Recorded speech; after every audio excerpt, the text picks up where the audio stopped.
All of these financial institutions, they buy politicians. You can take this big ton of money, and then you can start to buy people. Let me tell you, it's not who's the president.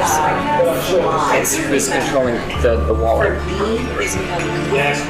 So it's And who's that? the hedge funds, BlackRock, the banks. These guys run. A couple of years ago, we released this legendary video. BlackRock, the company that owns the world, with over 3.5 million views. But back then, we only had secondhand information to go off of. But now, we have this guy, Sergey Varlay, a BlackRock recruiter exposing it all, thanks to an undercover operation by James O'Keefe. First, there's the senators, and these guys are cheap. You got 10 grand, you can buy a senator. I can give you 500K right now, no questions asked. Yeah. I didn't do this. We're done. Volatility creates opportunity to make profit. War is real good for business. You're like an undercover reporter. I don't know, no people don't give a shit. This is beyond them. So now, from the horse's mouth itself, here's a simple guide on how to actually rule the world.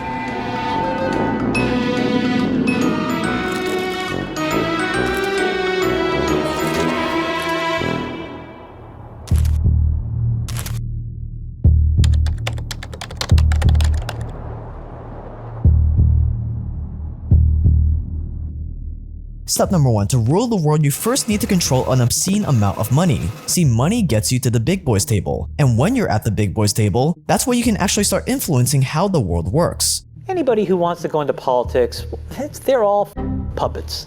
There are 150 and they're all men that run the world. Period, full stop. They control most of the important assets, they control the money flows. And these are not the tech entrepreneurs. Now, they are going to get rolled over the next 5 to 10 years by the people that are really underneath pulling the strings. And when you get behind the curtain and see how that world works, what you realize is it is unfairly set up for them and their progeny. First order of business is, I want to break through and be at that table. That's the first order of business. And the way that I do that is by proving that I can do what they do as well as they do it. And then do it better than how they do it. Because at the end of the day, they are commercial animals, okay? And they'll open the door out of curiosity and they'll let me stay because I add value. But it all starts with money. You acquire stuff. You diversify, you acquire, you keep acquiring, you spend whatever you make in acquiring more. And at a certain point, your risk level is super low. Like, imagine you've invested in 10 different industries, from food to drinks to like technology, right? One of them fails, it doesn't matter. You have 9 others to back you up. Risk management is inherently in just about everything. And in the finance space, it's all about the money you make. You don't let it sit. You keep using it over and over, and exponential growth. You own a little bit of everything, and that little bit of everything gives you so much money on a yearly basis. And that's exactly what BlackRock did. Today, BlackRock has more than $9 trillion of assets under management. And you know what that means, right? It means that if BlackRock was a country, they would be the 4th biggest country in the world in terms of assets, surpassed only by Japan, China, and the US. That means BlackRock is bigger than the UK, bigger than Germany, bigger than France, Canada, Italy, and they own a percentage of every single major company in existence. So BlackRock is now in this position where not only do they have this incredible influence over every single company out there, but now if all they did was sit back and do nothing, they would still get another $500 billion every year if all they did was grow their assets by another 5%. Now that is power. It's why their assets under management is projected to hit $15 trillion by 2028. And now that you own a little bit of everything, you now have this bird's eye view of the entire economy that no one else can see. Think about it, if you can see where money is flowing into and out of for the entire economy, that is insanely valuable. So now it's time to use this advantage to make yourself useful to the governments. So useful that the government starts to become dependent on you. Aside from the public companies that BlackRock is invested in, like Coca-Cola, BlackRock also has their grubby little fingers inside of a bunch of private companies as well, to the tune of tens of billions of dollars. And this is with their private equity division. And why is BlackRock in private equity? Because private equity is where you're able to get in early on exclusive companies before they go public, before they potentially go to the moon, while also giving BlackRock a lot more influence on the company from the inside. Like, imagine if you got into Tesla just before they went public. That is private equity investing. Private equity investing has traditionally been reserved for giants like BlackRock, who can write million-dollar checks to private companies. And on top of that, the downside of private equity is that typically your money isn't very liquid. It's not like the stock market where you can just sell your shares whenever you want, so typically your money is locked in for years at a time, which is not ideal. But what if you could have the best of both worlds? What if you could get exposure to some of the most innovative private companies while also having the liquidity of a publicly traded stock? Well, that is where Stack Capital comes in, today's paid sponsor. If you've heard of REITs or real estate investment trusts, where you buy a REIT stock to get exposure to real estate, it's the same idea here but with private equity. Stack Capital invests in really innovative private companies like SpaceX, Hopper, Locus Robotics, and more. That way, if you buy Stack Capital stock, it would be kind of like if you invested into SpaceX and all these other companies as well. Except since you're putting your money into a publicly traded stock, you can sell way easier than compared to private equity. Of course, this still comes with all the same risks as any investment, and I am not a registered financial advisor, but if you've been itching to get access to these type of companies, this might be a good route for you. You can learn more about what company Stack Capital is invested in by scrolling down and clicking the link below. Scroll down and click the link below to learn more about Stack Capital now.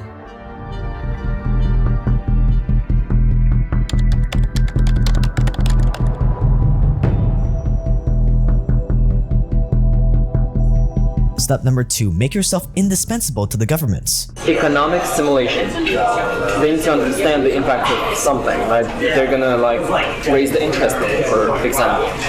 It's gonna create this cascade of various factors that people they're not sure what it's gonna do basically. This is where BlackRock's secretive financial markets advisory group comes in. Now, BlackRock's Financial Market Advisories Group sounds like a vague, unassuming division of the company, and on paper, this division does not even make BlackRock all that much money. But the secret division is by far BlackRock's most important. The Financial Markets Advisory Group does everything from risk analysis to stress testing asset valuations for groups like the European Central Bank, the government of Greece, and of course, America's Federal Reserve. And by offering services that no one else can provide to big business and the government, BlackRock started racking up a lot of political goodwill with the most important decision makers in the world. This allows BlackRock to have a hand inside almost every major central bank and financial authority in the world. Just imagine the kind of insider information you could have at your fingertips if you were the one helping central banks around the world make decisions. Recessions, major market crashes, decisions to raise interest rates, to lower interest rates. If we already know that politicians have repeatedly done insider trading on these things in the past, it's safe to assume that BlackRock definitely knows about all these things well in advance, way before they happen, especially when they're the ones helping these politicians make the decisions. Today, BlackRock has become completely and utterly entrenched in the American government, along with many other institutions around the world. The government asked BlackRock to help organize the sale of Bear Stearns after the 2008 financial crisis. They asked BlackRock to help with the bond buyback program during COVID, and BlackRock has even helped the Vatican get their finances in order. And when you've infiltrated governments this deeply, it makes buying off the politicians that much easier.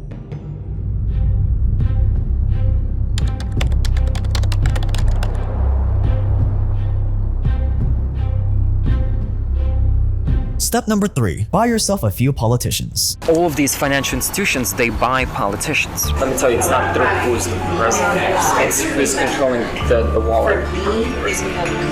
First, there's the senators, and these guys are rich. You got 10 grand, you can buy a senator. I can give you 500K right now, no questions asked. Yeah. It doesn't matter who wins. They're in my pocket at this point. Here's what you have to understand about politics, is that even though they look and sound all powerful on TV, these politicians are nothing. They don't have any actual power, they are merely puppets. Most of them don't start out with any money, so in order to get elected, they have to befriend wealthy donors like you. And when you actually get them elected, most American senators, for example, only make a measly $174,000 a year, which means these puppets are incredibly easy to bribe. Think about it, if all you offer them was $500,000, that's almost triple their yearly salary. So of course they're gonna bend over and take it. $500,000 for you is quite literally chump change, so it's a pretty good deal. But keep in mind, in the US there are campaign contribution limits. But don't worry, because there are plenty of ways for a politician to receive $500,000 worth of value from you without you actually having to wire them $500,000, wink wink. You just gotta get creative. And now that you have the politicians in your pocket,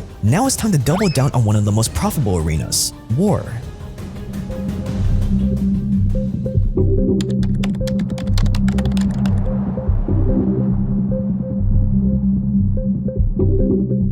I'll give an example. Russia blows up Ukraine's grain silos.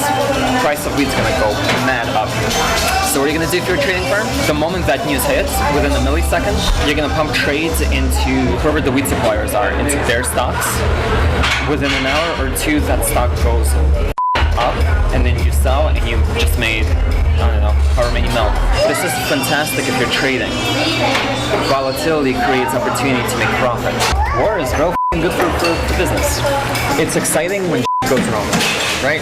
And that's not all. In June 2023, BlackRock announced it will be setting up a reconstruction bank with the Ukrainian government to help rebuild the country and attract private investments. And even though BlackRock said they're going to be offering their help for free, this move will put BlackRock in the perfect position to get in early on all the best investments. Think about it, if Ukraine wins this war, it's safe to assume that America is just going to dump even more money into the country to rebuild and take it over. And BlackRock will be in the perfect position to know about it first and capitalize. That's why companies like BlackRock are doing everything in their power to keep the war going. Because the more damage the war creates, the more reconstruction will be needed. Ukraine is good for business. You know that, right? We don't want the conflict to end. If you own shares in Lockheed Martin, Raytheon, and Boeing just like BlackRock does, then war is great for business. If you have contacts in the government that tell you when Ukraine's grain silos are blown up, or when America is going to sanction Russian natural gas so you can profit off of it, war is great for business. If you own shares in the companies that are eventually going to be hired to rebuild Ukraine, war is great for business.